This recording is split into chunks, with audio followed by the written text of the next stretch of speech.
here. And said you've had your first couple of training sessions on the grass over in Sydney. How's the first few days of a pretty different overseas trip gone for the camp?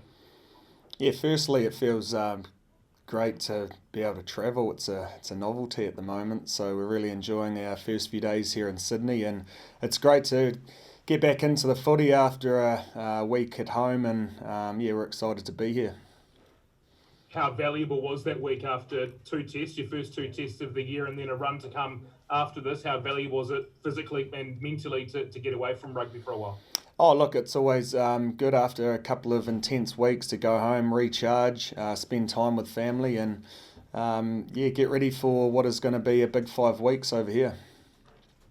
What have you noticed in this? I know you didn't play the first test, but the second test, about the way Australia play, was it different to what you've seen from Australian sides in recent history? Well, we went into that first game not knowing. I guess a lot of assumptions were being made on how they'd play, how they'd be different under Dave Rennie, and yeah, we've learnt a lot in these first two games. With Nick White out there, they like to get him running on the back of some pretty strong ball carries, so they like to play that fast footy, go forward footy. And obviously they've got some really skillful playmakers and some hard running backs. So it's a pretty well balanced game that they're playing. And yeah, I wouldn't say there are too many surprises. We experienced a rampant performance in Perth last year when everything seemed to work well for them. So I think that's the sort of game that they're aiming to play. James O'Connor's been starting at 10 for them the last couple of tests. He's someone that's played 15 as well as someone who also plays both. What have you noticed about his style and what he's bringing to that 10 jersey? Oh, look, I've always admired James, the way he plays the game. He's got great skill set. He can be physical. He can run. He can kick. He can do it all. So, yeah, after talking to him after the first couple of games, he's enjoying that role, and I think he's only going to improve in it too.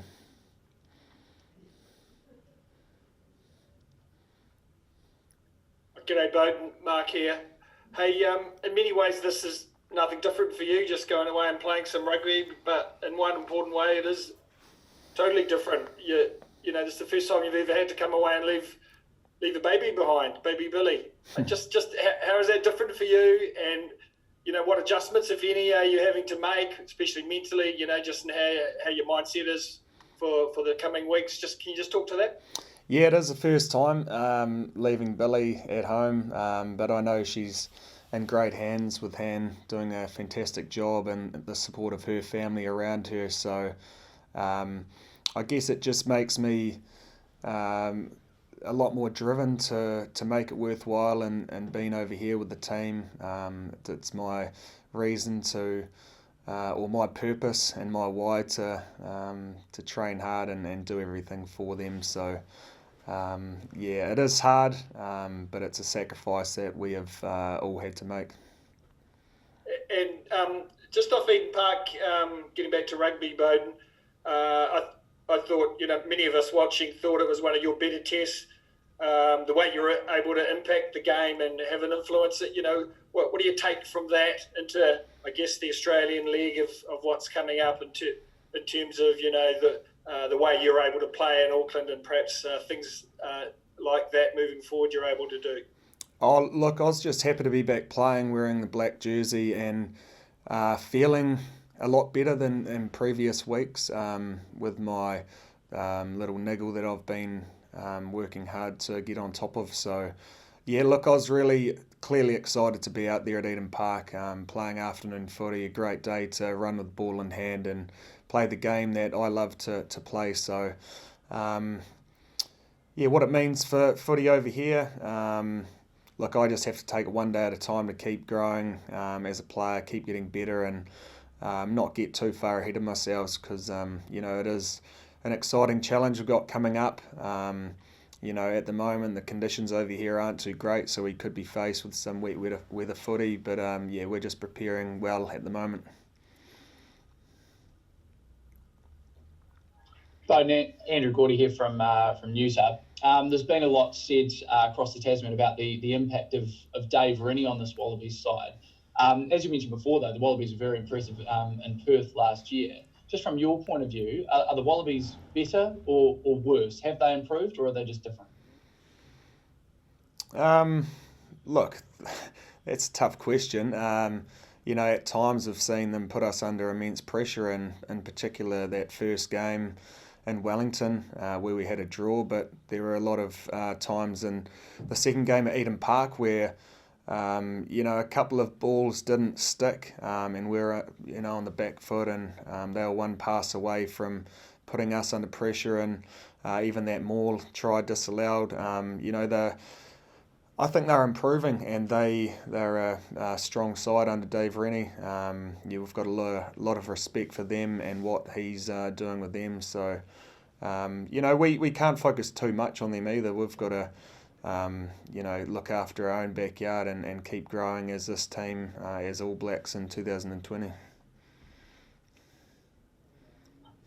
Just further to that, in terms of, you spoke to John about this just before as well. Just the mental side of things, obviously the All Blacks have enjoyed a great period of dominance over the Wallabies in terms of the Bledisloe Cup. Does it bother you, and does it bother the team that you've given the Wallabies an opportunity to come home and win this cup by I suppose not winning those first two games at home? To what degree does that bother you, or how do you feel about that? Yeah, of course it bothers us. But we can't be too arrogant and assume that we're going to win every game at home. We do respect Australia, and we are up for the challenge that is presented this weekend. We haven't won the Bledisloe Cup on this soil for a long time, so we've got an opportunity to do that for the first time in maybe 20 or so years, and we're pretty excited about that challenge.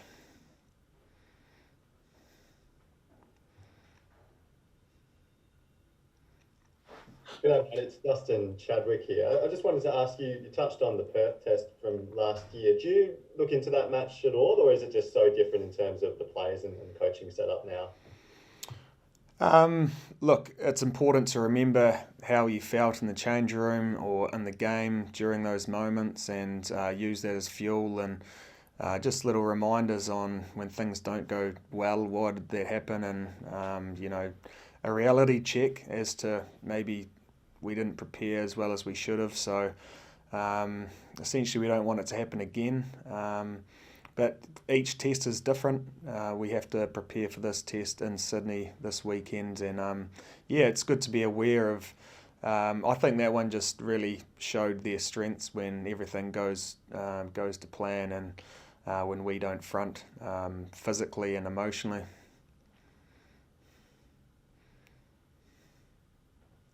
Beauden, there's been a lot made about the 10-15 combination that you've been a part of for the last year or so. From your perspective, do you think it continues to improve? That it seemed to work probably the best it's had in that game at Eden Park?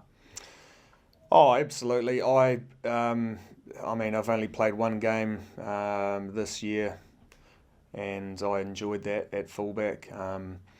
Look, Richie and I, our relationship and what we do for our attack can only get better. So we're always working on that relationship and what it looks like for us. And it's something that hopefully we can improve on this week again. What do you see as the key benefit of having two playmakers on the park?